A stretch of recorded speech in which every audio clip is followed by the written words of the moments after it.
Welcome to the Journey to Happy podcast, a podcast dedicated to women who do too much, who think too much, who worry too much, who prioritize everyone too much, who neglects herself too much. This is a place for you to hang out. We get you. I know exactly who you are. That used to be me.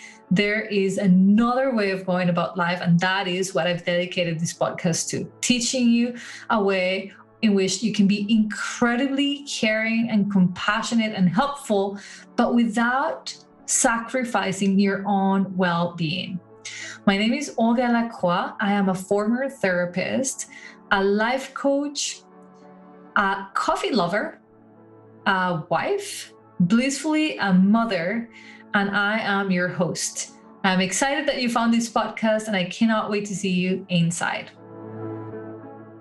Welcome to another episode of the Journey to Happy podcast. In this episode, we're going to talk about the morning routine, but not just the morning routine, but actually the mindset routine of those who are not utilizing fully their mindset potential. So as a result, they're feeling exhausted. They're not feeling too clear on what they want, where they are at, their purpose. They might be feeling a little unhappy. So let's bring you forward to our journey to happy mindset. I have decided to break this down into the 11 things, and it's just a random number, 11. The 11 things that I've noticed people are not doing with their mindset, with their routine, morning and otherwise, life routine, that brings them a sense of heaviness, overthinking, and overall unhappiness in their life. These, by the way, are some of the things that opposite to what they're not doing. Doing these things are some of the things that I coach people, women, on a regular basis so that they can land in their life full clear on their purpose, and of course improving their relationships, and especially the relationship with themselves, and getting to a happier place, to a more committed and pleasant relationship with themselves. So as I'm going through this list, these are the things that people are not doing, and that's why they're feeling unhappy, not enough, unclear. But if you were to reverse this, so if you are one of the people who take notes during my podcast, you want to say these are the things not to do, or the opposite is what you want to do. All right, so let's look at the attitude behind somebody whose mindset is not yielding the results that they want. First and foremost, these people start their morning in a rush. They woke up, they pressed the snooze button far too many times. They're now rushing. They don't play any music at all in their morning. So nothing helps them shift that mood of like, I'm in a rush, I'm in a rush, I'm in a rush. They actually probably repeat to themselves in their head, or maybe even out loud, I have no time, I have no time. So the stress of already being in rush is heightened. They have no plan on not having a slow, easy morning routine. They got used to mornings and rush are synonymous of each other, and that's the way it is. They don't set an intention for the day. Of course, they don't have time, so they're kind of mindlessly going through their morning actions. And they just move along the steps like as often as like they've done this for so long that they do that fast. There is not a lot of intention. These people don't sit down for a moment and say, okay, what is my intention for the day? What is that I intend out of this day? And there's definitely no movement other than the rushing through. So there is no commitment to a movement first thing in the morning, whether that's a walk, a run, yoga, something that allows them to connect to their body. That's the first thing that they are not doing. I also noticed that they tend to believe every single one of their thoughts. And quite honestly, if it wasn't for the years that I've spent now being coached, I think for sure, if I had never gotten myself a coach, I would still be believing every thought I have. The having conversations with a coach has really allowed me to screen through my mental traps that we all have, by the way. So these people who are not feeling too happy in life, who are not using their mindset to full potential, are 100% believing all of their thoughts, whether they're accurate or not, even their fearful thoughts that are based on no reality whatsoever. The third thing that they're doing, oh God, this is my favorite. They're asking why. Why do I feel this way? Why is it that life brought this thing to me? Why can't I feel better? Why can't I be confident? They're searching to an answer to their why. As long as you're asking why, you become a toddler who's asking why, and no answer is ever satisfying. When have you answered to a toddler going through the why stage? Whatever complete answer you're giving them, and they're satisfied? Never. Your mind will never be satisfied when you're asking the why, because what happens then is that you're opening the door, the gates to your anxious mind, your mean voice, to just go to town and give you all kinds of really unhelpful answers, because you are not good enough, because you were never going to get it right, because, and no matter what answer it gives you, you're still not satisfied. This person who's not very happy has the wrongful idea that if only they found why they're doing this, why they can do that, their problem is solved. Even when I have clients working with me, they know best, they know not to ask why. But sometimes when they do say why, I ask them, okay, let's go through that. I'm going to tell you the answer exactly, because in childhood this happened to you and this is why. Now what? They're not any closer to making any progress. So what I invite people to do is not to ask why, but to ask, now what? This has happened. So what? What am I doing? You don't need to find the why. You're probably never going to find the why that is satisfying for the brain. So rather ask now why. That opens your mind to possibilities. If you ask the brain the right questions, the brain gives you the right answers.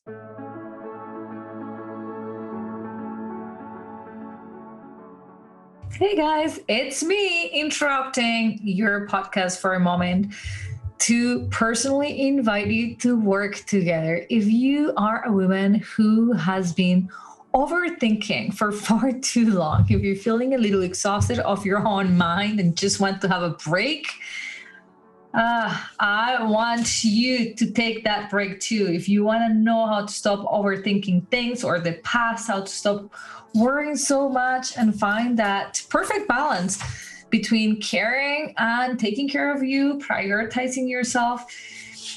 If you feel that your perfectionist mindset is taking the best of you, you find yourself procrastinating on the things that are good for you and really focusing on the things that are not really serving you, like worrying about what others think of you, worrying about people's judgment of yourself. If you've got weak boundaries because of your own needs of being accepted and not rejected, and if you worry about people's perception to the point that you have disconnected from your own identity, from what you like, from what you want, that underlying anxiety caused by overthinking, taking things personally, and carrying the loads of everyone's issues in your own shoulders, hey, I'm speaking to you. I want to get you out of there, my friend. I have been you. I know what it's like to be that woman.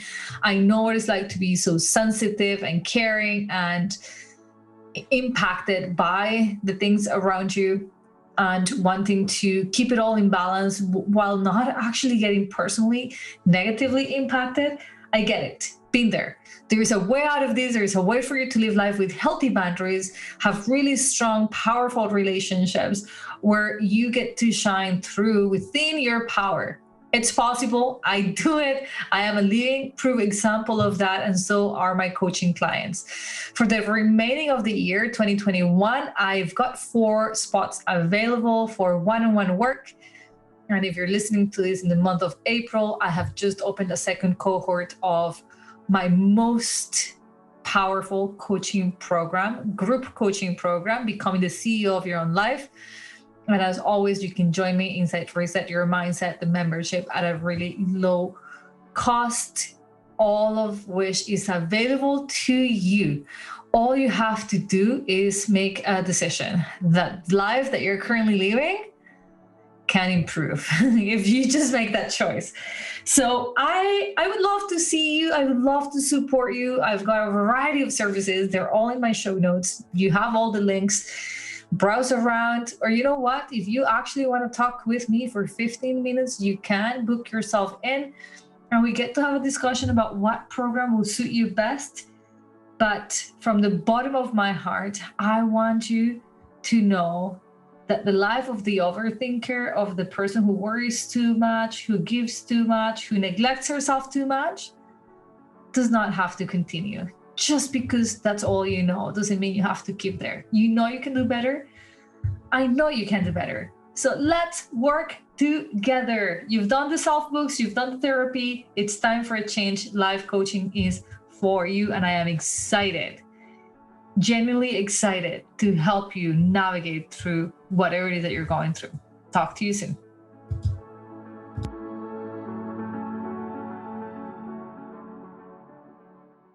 Step number 4 of this person who's not super happy, what she's doing. She's resisting change. I don't like it. I don't want to go there. I realize change has come. I don't like it. I'm trying to avoid it. Oh my God, you probably waste so much, most of your vital, precious energy resisting change. Change is part of life. We all know it. It is the only permanent thing that we can count on day after day is change. We change. You're not the same person that you were a week ago. You've changed. Your body changes, your mind changes, people change. Well, we spend a lot of time being afraid of change. If we could just accept that change is part of life, we'll be saving ourselves so much trouble and pain. So what I would say for people who resist change is I want you to take note of all the things that you make more difficult by resisting change. And on that same token, I want you to think about what will you stand to gain if you were to have an attitude that is more welcoming towards change. Step number 5, things that that they focus on a lot more. Fear and not gratitude. Anybody who comes through any of my coaching programs goes through this lesson. We learn to apply gratitude as the solution to all of our problems. Are you afraid of this? Try and being grateful. Are you sad because of that? How can we bring gratitude to that instead? Gratitude is pretty much my one pill fits all, one cookie cutter fits all answer to any misalignment of emotions. Gratitude is so powerful. If you don't believe me, just take it, put it to test, take it and see what happens. So yeah, this person's mindset is focused on fear versus gratitude. And so essentially she never thinks that she's got enough because she's never actually paid attention to what is already there. That is good. The basis that you're starting from. That was step number 5. Step number 6 is happiness is in somebody else's hands. Oh, yeah. By the way, this used to be me 100%. Actually, one of the reasons I have opened or I've created the theme Becoming the CEO of Your Own Life is because I contribute that to my current level of self-confidence, health, physical and mental, and happiness. I wouldn't be where I am today if it wasn't for regaining control of whose hands is my happiness in. And when I brought that back into my own hands, holy crap, get ready, all power comes in. That's my best hope for you. But if you are feeling unhappy, if you're feeling resentful, if you're feeling life is heavy, ask yourself, am I putting my happiness in somebody else's hands? Do you think it's your husband's job to make you happy, or your supervisor to make you happy with your job, or your doctor to make you healthy? I need you to take a look sincerely and honestly with yourself and take a look at that. Are you putting your happiness in somebody else's hands? If so, that might be the reason you're not feeling too good about your mindset. Oh yeah, step number 7. You're not eating. That might seem so trivial to you that I even have that here, but it's also so real. Not eating plays a huge impact in our mindset. And it's important to be mentioned. Not eating the foods that your body can digest. I recently had a client of mine inside the CEO of Your Own Life who said to me, Olga, I swear to God that now that I don't eat gluten and chocolate, I am a much better mom. And not only am I a much better mom, I'm not losing my patience with my daughter as much, but also I literally do not overthink. We are so disconnected from what food does to our mind and to our overall well-being that I do believe is very important to keep in mind. The person who is feeling more confident and happier has already figured out what kind of foods fuel their brain and their body to nourishment. And so if you haven't done that, if you're like starving yourself to lose weight, if you are knowingly eating foods that do not agree with your body, just pay attention to how that makes you feel mentally and act upon that. Please, please, please, please. Step number 8, you're not saying no. Friends, if you're not fully confident, if you're not like feeling like you're standing in your own power, it's likely because you're not saying no enough times. I don't mean just become a no machine. I mean, say no when you mean to say no. Otherwise, you'll be resenting people all the way through. And what fun is in that?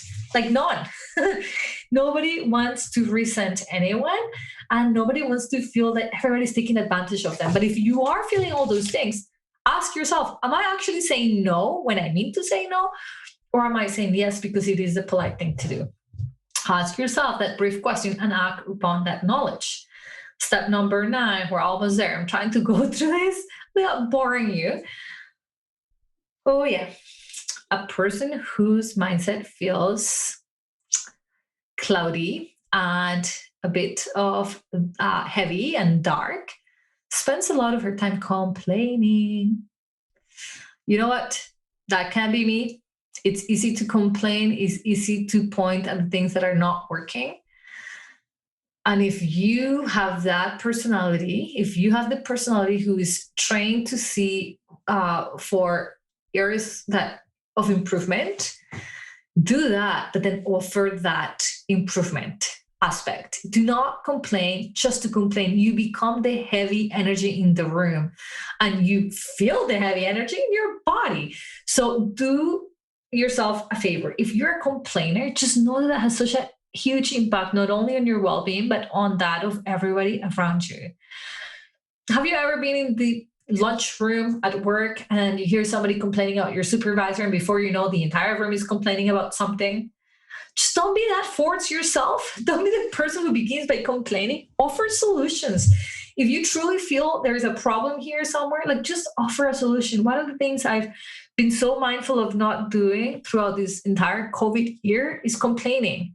What good does it do? We all agree this is bullshit. We would all have different ideas of how we would govern if we could. Reality is none of us is governing right now. So let's not complain. Let's just be helpful instead. That was 9, 10. We're getting close. Oh yeah, this is huge. Step number 10 is taking the small things for granted. Oh my God, how many times have you not celebrated a win because it's too small, according to you?